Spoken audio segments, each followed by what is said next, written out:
Alors, pour faire ce genre d'écharpe, moi j'ai choisi une laine rose. Donc voilà, là vous avez la référence de celle que moi j'ai prise. Normalement je vais avoir besoin que d'une seule. J'en ai pris deux parce que je kiffais trop la couleur. Et donc moi j'ai choisi de faire ce projet avec un crochet de taille numéro 5 comme c'est écrit juste ici. Pour vous donner une idée, ça c'est celle que je viens de terminer, que vous avez sûrement vu passer sur TikTok. Et je l'avais faite avec ce genre de crochet, donc c'était parfait. Donc sans plus attendre, commençons le tuto. Alors pour faire cette écharpe, il y a 2-3 points à maîtriser. Et donc celles qui ne sont pas débutantes et qui connaissent déjà les points, comme on les fait, les abréviations, etc. Vous pouvez tout de suite passer au début du tuto. Mais du coup pour les débutantes, il faut déjà maîtriser et savoir faire un nœud. Donc pour faire le nœud, vous devez poser votre crochet de cette façon, faire un tour comme ceci.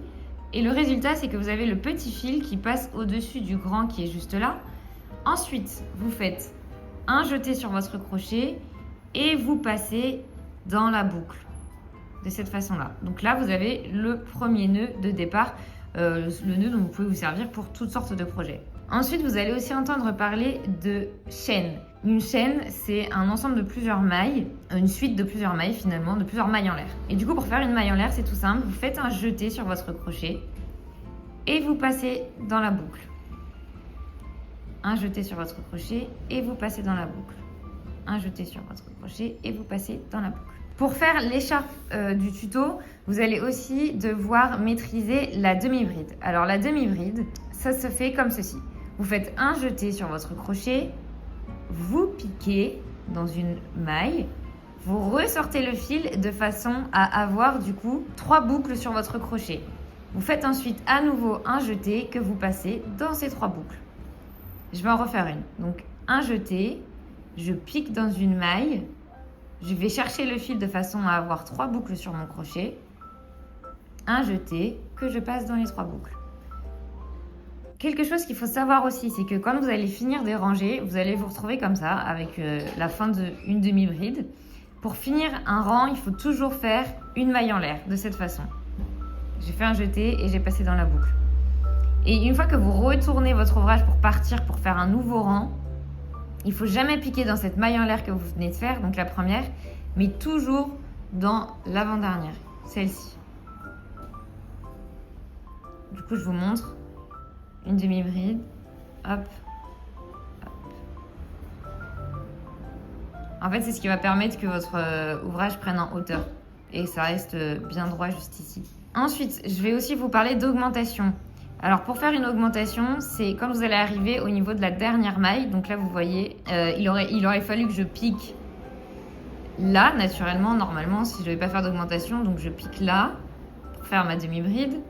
Hop, un jeté. Mais quand vous faites une augmentation, il faut refaire une demi-bride dans cette même maille.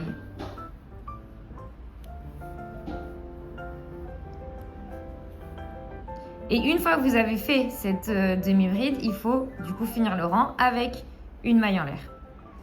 Et voilà, du coup, je pense qu'avec ces petites explications de départ, vous êtes parés et vous pouvez commencer le tuto. Alors, pour commencer l'ouvrage, vous allez faire un nœud. Donc moi, j'ai toujours la même technique pour faire le nœud. C'est de cette manière. Hop, je glisse le crochet en dessous, je fais un jeté et je passe dans la boucle. Donc là, j'ai mon premier nœud de départ. Après ce nœud, je vais faire une chaîne de 3 mailles en l'air. 1, 2 et 3. Et ensuite, je vais commencer mes rangs de demi-bride. Donc, pour commencer le deuxième rang, je vais piquer non pas dans la dernière maille, mais dans l'avant-dernière pour faire une demi-bride. Donc, une demi-bride, vous faites un lancer, vous piquez dans la maille, vous allez chercher le fil, vous faites un jeté et vous passez sous les 3. Et donc là, vous allez en faire une deuxième de demi-bride. Donc, un jeté, je pique, je vais chercher le fil, et du coup, j'ai 3 boucles, et je passe dans les 3. Pour terminer ce rang, vous allez faire une maille en l'air, retourner votre ouvrage et repartir sur 2 demi-brides. Donc, un jeté,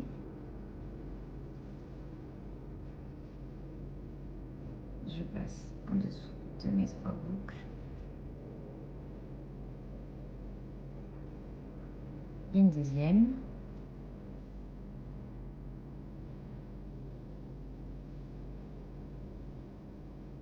passe en dessous notre boucle.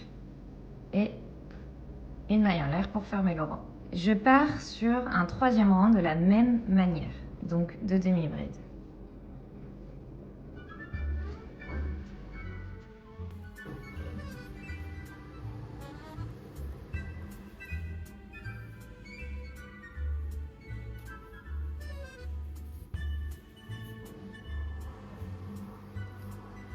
Et donc là, j'ai fait 3 rangs avec 2 demi-brides et je vais commencer les augmentations. À chaque fois que vous aurez un rang avec augmentation, c'est-à-dire que dans la dernière maille de votre rang, donc dans le dernier trou qui est juste là, vous allez faire une demi-bride supplémentaire.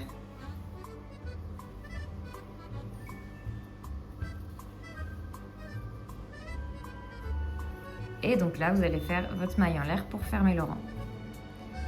Là, vous allez donc partir pour 3 demi-brides. Et alors moi les augmentations, donc là j'ai fait 3 fois 2 demi-brides, mais sinon en fait les augmentations je les fais tous les 4 rangs. C'est ce que j'ai fait pour celle que vous avez vu que j'ai déjà fait de Sophiska. Et en fait j'ai augmenté tous les 4 rangs jusqu'à obtenir en fait la largeur que je souhaitais. Donc ça c'est hyper personnel comme choix, vous pouvez l'essayer sur vous et voir quelle largeur vous convient. Cette fois-ci je vais la faire un chouïa moins large moi, et moins longue aussi. Et donc là on est parti pour 3 demi-brides pendant donc 4 tours.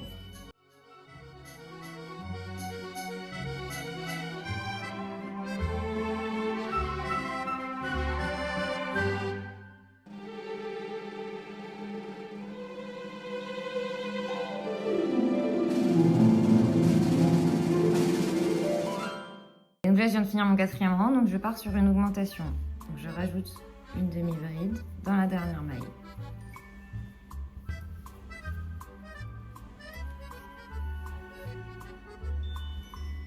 Et je fais une maille en l'air. Et on est reparti pour 4 rangs. Et donc cette fois-ci de 4 demi-brides.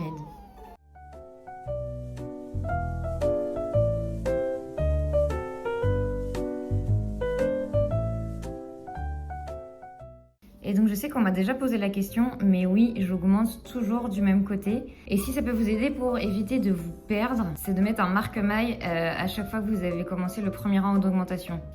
Hop, comme ça je sais que ce rang-là c'est mon premier rang d'augmentation. Il faut que j'en fasse 4.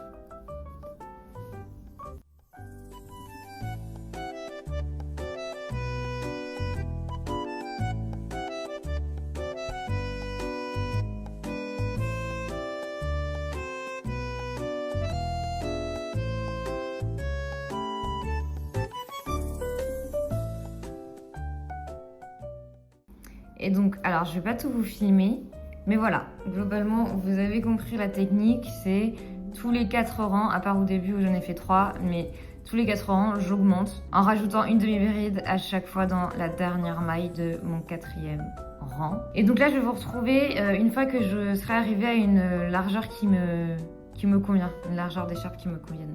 Bon, bah, je vous reprends un petit peu pour vous montrer l'avancée de mon écharpe à moi. Oups, mon crochet qui s'est enlevé, ça peut faire des mauvaises surprises. Et du coup, bon, au niveau de la largeur, je ne suis pas du tout encore, mais voilà, comme vous pouvez le voir, j'ai augmenté du coup tous les 4. Et à chaque fois, c'est du même côté, hein. Je fais toujours l'augmentation du même côté. Donc voilà, pour vous montrer un peu où est-ce que j'en étais. Donc une fois que vous arrivez à la largeur souhaitée pour votre écharpe, donc moi là je vais la faire quand même bien moins large que la première que j'ai faite, parce que alors, regardez, moi je vais continuer sur cette largeur là. Donc en tout je vais compter avec vous, 1, 2, 3, 4, 5, 6, 7, 8, 9, 10, 11, 12, 13, 14, 15, 16.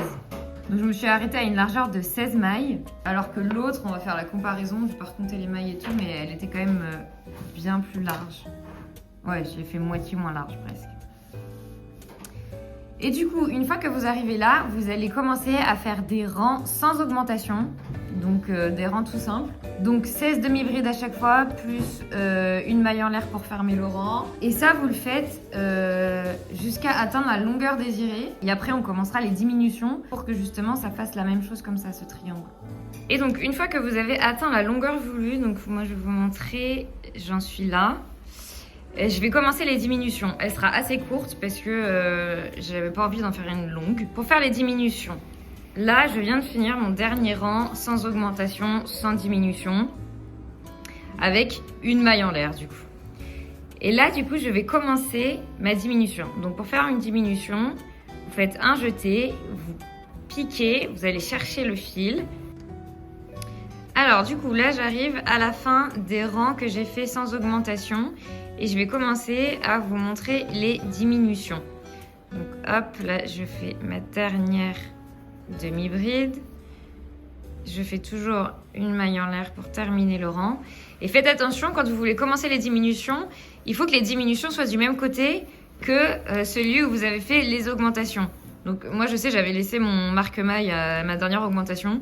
Donc je sais que c'est de ce côté-là. Bon, vous allez le voir de toutes les façons à la forme, où est-ce que se trouve le côté de vos augmentations. Mais faites bien attention que les diminutions commencent du coup du même côté. Et donc pour faire une diminution, je pique dans la première maille, je retire le fil, je pique dans la deuxième maille, je viens chercher le fil, et là, je fais un jeté et je passe sous les 3 boucles. Et donc après, je pars en demi-bride normale, comme j'ai fait sur tout le reste de l'ouvrage.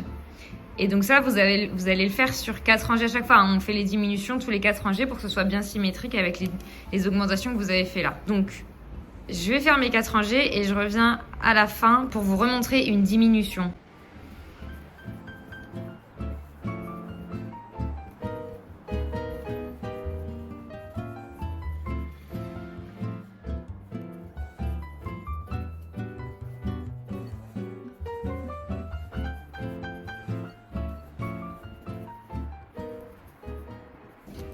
Voilà, donc là j'ai fini mes 4 rangs de ma première diminution. Je vais faire la deuxième et du coup je vous remontre.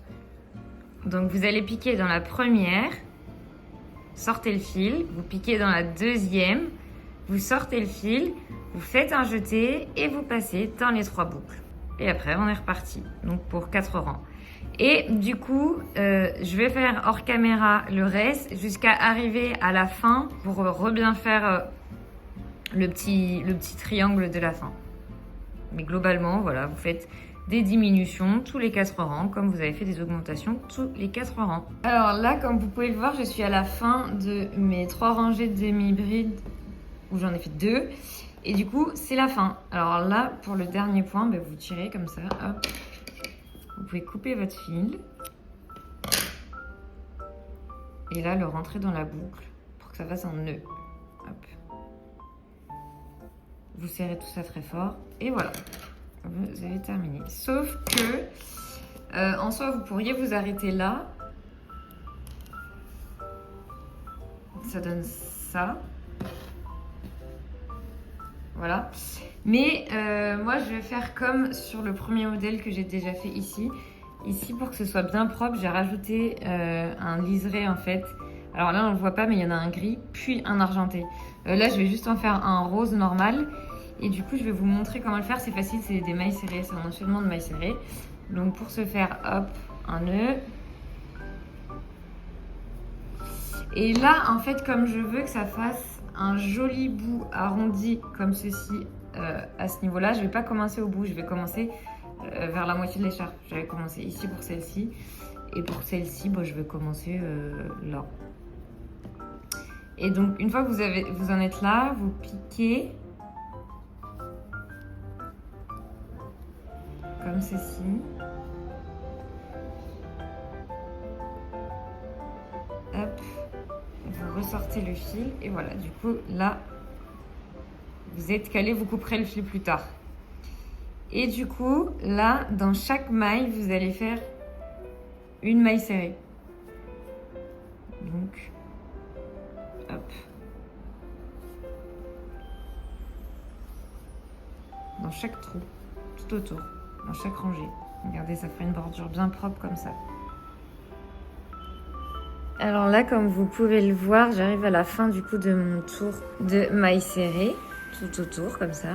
Vous voyez, ça fait un rendu très propre, comme vous pouvez le voir. Et bien, il faut que je ferme ce rang de maille serrée. Donc, je passe tout simplement dans la première maille que j'avais faite et je fais une maille coulée. Je coupe et je fais un nœud de cette manière. Hop, que je serre bien fort. Et après, je coupe le fil. Et du coup, vous pouvez aussi venir couper le fil de départ juste là. Et voilà, du coup,